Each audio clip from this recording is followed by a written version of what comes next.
안녕하세요. 푸켓 카타비치에 위치한 메타디 호텔에 다녀왔습니다. 태국 푸켓에서 유흥에는 노출되지 않으면서 자연을 즐기고 어느 정도 편의시설도 있는 지역을 찾는다면 카타비치가 딱인데요. 이 카타비치가 원체 가족 단위 여행객이 많이 오는 지역이라 숙소가 꽤 많아요. 저도 3군데 정도 머물렀는데 가장 만족도 높았던 곳이 이 메타디 컨셉 호텔입니다. 5성급인 메타디 컨셉 호텔은 14시에 체크인이 가능합니다. 2020년에 오픈한 비교적 신상 호텔인데요. 한국인이 많이 찾지 않는지 투숙객의 90%가 유럽인이었어요. 그래서 그런지 더 여행 온 기분이 나서 좋았습니다. 여기가 명칭은 호텔인데 리조트와 호텔의 장점만 쏙쏙 뽑아놓은 곳입니다. 그래서 로비동이 따로 있는데요. 층고가 높아서 개방감이 좋아 사람이 많이 붐벼도 답답함이 없어요. 체크인을 하고 있으니 시원한 음료수를 주셨습니다. 허브로 만들었다고 하셨는데 맛은 석류랑 비슷하게 상큼했어요. 음료수를 마시고 나니 빠르게 진행된 체크인. 호텔이지만 이렇게 리조트 길처럼 잘 정리된 조경을 지나면 룸에 도착을 하는데요. 대형으로 넓은 사이즈는 아니라서 버기카는 별도로 운영하지 않습니다. 저는 3명이 머물기에 충분한 주니어 스위트룸으로 예약했어요.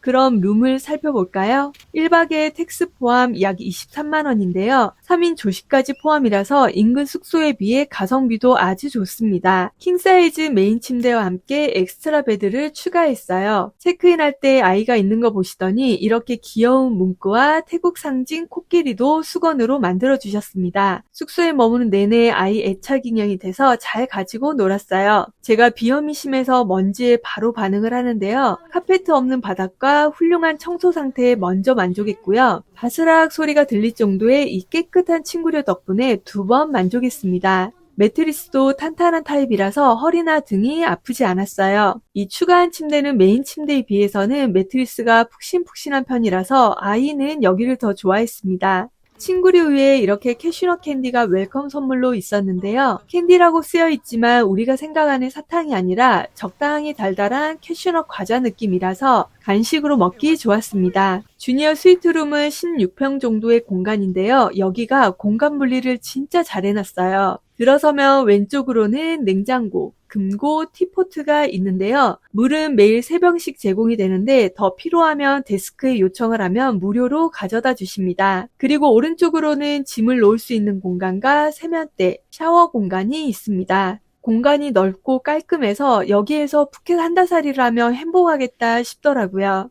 쪼리와 일회용 룸 슬리퍼도 제공이 됩니다. 여행의 질이 올라가는 2개의 세면대. 이게 별거 아닌 것 같아도 아이 케어하면서 외출 준비할 때는 시간이 3분의 1로 줄어듭니다. 어메니티로는 바디워시, 샴푸, 핸드워시, 칫솔, 치약, 면봉 등 씻을거리가 다 있는데요. 동남아 제품이 대부분 그러하듯 기름기를 쫙 빼주는 세정력이 강한 제품입니다. 보습에 필요한 제품은 모두 잘 챙겨오세요. 욕실과 화장실도 분리되어 있는 구조입니다. 특히 저 샤워부스 옆에 돌로 된 단이 하나 있는데요. 수영복을 올려두기도 좋고 아이 씻길 때 유용하게 사용했어요. 그런데 여기 욕조가 없죠? 욕조는 다시 룸으로 나가서 테라스를 향하면 이렇게 뿅 하고 등장합니다. 투명 유리 구조라서 여기에 욕조가 있다고 만약에 진짜 샤워를 하면 수요 없는 공급쇼가 일어날 수 있으니까 조심하셔야 되는데요. 그래서 여기는 온수를 받아놓고 아이가 물놀이를 추가로 하기 딱 좋았습니다. 타월도 도톰하고 물놀이가 위주인 숙소답게 넉넉하게 챙겨주세요. 그럼 이제 여행했고 조식을 먹으러 가볼게요. 메인 수영장을 지나면 체크인을 한 로비동이 나오는데요. 그 로비동 바로 맞은편에 조식 식사가 가능한 레스토랑이 있습니다. 룸넘버를 체크하면 바로 입장을 도와주세요. 여기가 실내외 좌석이 구분이 되어 있는데요. 실외에 앉으면 이렇게 개방감 있는 수영장 뷰가 가능하지만 진짜 더워요. 그래서 실내 자리로 추천합니다. 보랏빛의 예쁜 인테리어로 역시나 층고가 높아서 테이블 간 간격이 넓은 편은 아니지만 답답함은 거의 느껴지지 않았습니다. 조식 음식은 약 70여 가지 내외로 아주 다양한데요. 그 다양한 음식이 넓은 공간에 세팅돼 있어서 혼잡함은 거의 없었어요. 여기 조식 구성이 진짜 특이한 게 인터내셔널 푸드가 기본으로 크게 유럽식, 인도식, 태국식 이렇게 3가지로 구성이 되어 있습니다. 먼저 가장 기본인 신선한 샐러드, 평소에 샐러드를 참 좋아하는데요. 동남아 여행을 오면 아무래도 위생 개념이 우리나라랑은 좀 차이가 있어서 편하게 샐러드를 주문해 먹기가 쉽지 않아요. 하지만 여기는 집에서 손질한 것 마냥 깨끗합니다. 채소가 신선해서 채즙 팡팡해 식감도 좋아서 아침마다 잘 먹었어요. 빵 종류도 다양한데요. 식사빵과 디저트빵이 딱 5대5 비율이라 취향에 맞게 선택이 가능합니다. 여기 버터랑 치즈가 짜지 않고 고소해서 너무 맛있었어요. 그래서 담백한 식사빵에 버터랑 건과일을 먹다 보면 커피 생각이 절로 나죠? 모든 커피는 셀프입니다. 보통 5성급은 아이스 커피를 요청하면 만들어 주시는데 여기는 아이스가 옆에 따로 있어서 직접 만들어 먹으면 돼요. 원두가 산미 없이 고소한 풍미라서 라떼도 기본 커피도 모두 맛있었습니다. 다만 따뜻한 아메리카노는 저는 너무 진해서 아이스를 넣어 마시니 딱 좋았어요. 포근포근한 브레드 푸딩과 아웃백 수준으로 맛있었던 파스타도 있습니다. 여기가 유럽인들이 많이 온다고 했잖아요. 그래서 유럽식 식사가 모두 괜찮아요. 다음으로 인도 요리입니다. 저는 개인적으로 너무 향이 진한 음식을 좋아하지 않아서 인도 음식 자체를 별로 좋아하진 않는데요. 신랑은 난에 커리를 먹더니 꽤 괜찮다고 하더라고요. 속을 편안하게 해줄 닭죽 스타일의 음식도 있고요. 다음으로 태국 음식. 팟타이, 볶음채소, 모닝글로리, 볶음밥 등 구성이 다양한데요. 이 볶음국수는 오동통한 면은 좀 퍼지고 간이 너무 달아서 별로였고요. 이 얇은 면은 우리나라 당면과 비슷하면서도 아삭한 채소랑 잘 어울려서 식감이 풍부합니다. 이건 한밀 코너에 있는 쌀국수인데요. 쌀국수 하면 베트남 쌀국수를 많이 떠올리시잖아요. 꾸이띠오라고 태국식 쌀국수가 따로 있습니다. 베트남식에 비해 향이 더 강하고 레몬글라스나 라임을 넣어서 새콤한 맛을 내는데요. 저는 이 꾸에이띠오를 더 선호해요. 쌀국수 육수와 고명은 매일 바뀌는데요. 이 소고기 육수는 색은 진한데 오히려 슴슴하고 무가 들어가서 우리나라 묵국과 비슷한 시원한 국물입니다. 이건 다음날 나온 닭고기 육수에 피시볼이 들어간 국수입니다. 면은 에그누들과 라이스 누들 이렇게 두 가지라 취향에 맞게 선택을 할 수 있는데요. 저는 에그누들이 더 입맛에 맞았어요. 조식의 상징은 이 에그스테이션이죠. 삶은 계란, 오믈렛, 스크램블, 에그 베네딕트 등 다양하게 준비가 되어 있는데요. 뭔가 남이 해주면 맛있는 이 오믈렛. 계란이 신선하고 안은 적당히 반숙으로 익혀서 촉촉 포근포근 맛있게 먹었습니다. 이건 다음날 먹은 베네딕트. 촉촉한 빵에 계란 노른자를 터뜨려서 먹으면 살짝 느끼함이 식도를 막아오는데요. 이때 아이스 아메리카노를 쭉 들이키면 시원하게 내려갑니다. 동남아 과일은 무조건 정답이죠.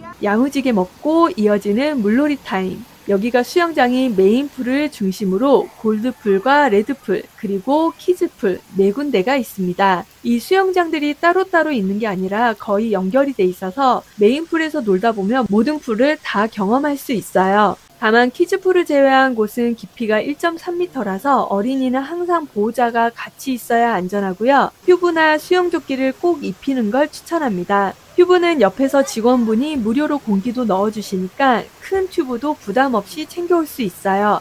그리고 여기가 타월 대여가 안 돼요. 룸에 있는 수영장용 타월을 반드시 가지고 와야만 사용할 수 있습니다. 매일 오후 2시부터 4시까지 해피아워라서 음료가 1+1인데요. 모히또랑 땡모반을 주문했어요. 땡모반이 진짜 역대급입니다. 체크인 시 준 캐슈넛 쿠키와 함께 먹으니까 당 충전이 완벽하게 됐어요. 제 채널명이 음식중개사인 이유가 음식을 먹는 것도 좋아하지만 만드는 것도 좋아하거든요. 그래서 호텔에서 진행 중인 쿠킹 클래스에 참여를 했습니다. 하루 전날까지 신청이 가능한데요. 식자재 설명부터 시작을 해주셨습니다. 직접 기운 식재재로 음식 2가지를 만들 수 있어요. 그럼 본격적인 요리 전에 웰컴 드링크로 파이팅 있게 수업에 참여하기로 마음을 다잡고 바로 시작된 셰프님의 열성적인 강의입니다. 저는 태국 음식하면 떠오르는 대표 음식인 똠양꿍과 팟타이를 만들었습니다. 수업 진행 방법은 먼저 셰프님의 재료 설명 그리고 보조 셰프님의 레시피를 공개하고요. 그걸 그대로 저희가 따라서 할 수 있어요. 이때 아이도 함께 참여할 수 있는데요. 아이가 푸켓에서 지내는 동안 가장 추억에 남았던 게 이 쿠킹 클래스라고 뽑을 정도로 정말 좋아했습니다. 청결도부터 사람들의 친절함, 그리고 식재료 퀄리티까지 모두 만족스러웠습니다. 생각보다 간단해서 놀랬던 팟타이. 이건 집에서도 재료만 있으면 한 10분이면 만들 수 있는 초간단 요리더라고요. 그리고 생각보다 복잡했던 똠양꿍. 재료 손질도 손질이지만 들어가는 재료가 다양해서 이건 사 먹는 게 이득이구나 싶었습니다. 1시간 30분 정도 진행된 수업이 끝나면 간단한 수료식도 하고요. 만든 음식은 레스토랑에 이렇게 세팅을 해주세요. 원하면 룸서비스로도 제공이 가능합니다. 그리고 밥도 준비해 주셨어요. 마침 점심시간이 좀 지나서 배고팠는데 이렇게 먹으니까 꿀맛이더라고요. 이게 자기 취향에 맞게 간을 맞추니까 확실히 밖에서 사 먹는 요리보다 더 입맛에 잘 맞습니다. 식사를 맛있게 하고 나오니 매일 무료로 진행이 되는 줌바 댄스 시간이더라고요. 살짝 참여해서 팟타이 소화를 시켜주고요. 아이와 여기저기 구경하다 돌아오니 이렇게 석양이 반겨주는 룸 앞입니다. 룸 컨디션, 조식 구성, 부대 시설 모두 마음에 들었고요. 쿠킹 클래스는 저처럼 태국 음식에 관심이 있거나 아이와 함께 특별한 추억을 남기고 싶어하는 분들이라면 꼭 신청을 해보세요. 영상 보시다가 궁금한 점은 언제든 댓글로 남겨주세요. 제가 경험한 선에서 답글 남기도록 하겠습니다. 그럼 저는 한동안 푸켓에서 머물면서 또 다른 숙소와 조식 정보로 찾아오도록 하겠습니다. 그럼 이 영상을 보시는 모든 분들도 맛있는 거 드시고 항상 건강하세요. 구독과 좋아요 꾹꾹 눌러주세요.